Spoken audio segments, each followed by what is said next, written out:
Agriculture Committee has faulted the government for failing to consult the public or lifting this ban. But they're not saying whether it's a bad thing or a good thing. Trevor, morning. Let me also say good morning to our viewers. And as I join the discussion, I think, Trevor, the mess in the discussion is really that simply there has not been proper education first, and then moving forward, then people get to understand. After they understand, then you can make sense of what you're supposed to do. But also to decry the misinformation in the discussion right away from all over, such that now people are tending to add so much information or misinformation to the already existing misinformation. Trevor, I think what we need to tell our viewers is really what first does it mean to genetically modify food. And if you ask me, I would give an example for our viewers who are watching and say, remember when we were trying to fight malaria, and you would find that a drug for malaria would be made, and then it would be administered on people to fight malaria.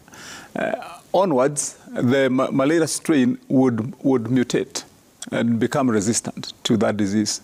Scientists would get back on the table and modify that drug, give it a strain that will now tackle the tougher strain of the disease.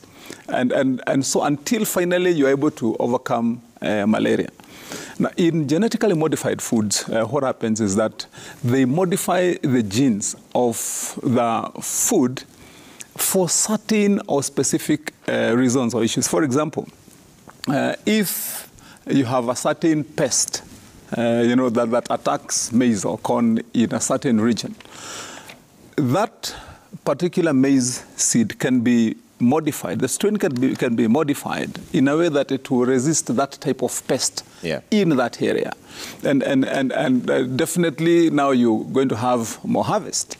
That's literally what it means to modify the food. The question is, have we had enough education to the people to be able to understand that this is really what it means? The discussion on GMOs for a long time was preceded by misinformation, and most of the misinformation was on fear-mongering, a lot of it, so that if you eat this food, you'll die, it will make you explode, and you'll become obese. So many things were said about it. And I think to add to the scare, there was a time most of the media was running photos of, for example, if it is a pumpkin, you find a pumpkin photograph somewhere in Netherlands that looks like, a whole sphere. You find a banana that is like a javelin, and people would ask themselves, how come that these GMO foods are this big? And it got into people's minds that it is chemicals that have been introduced that are essentially dangerous to health.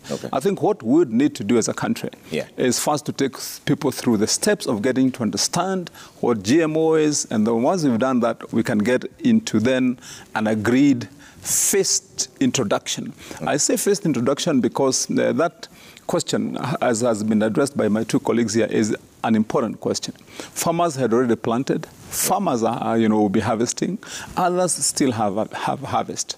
So that question of when do you get to introduce that, what happens to our farmers must also be addressed. So that eventually, once we agree if we are going to go GMO, then it will be in a well-structured way, picking out regions, what we are modifying against, and then what is the place of our farmers. At the end of the day, Trevor, even if you go to countries that have adopted GMOs, that choice is still there. You find that when you go to a supermarket, they'll have a small shelf there where they label organic foods. And then they have now the rest of their last. That's still there. However, even if you go to Europe, you still find that there's that option and the other option.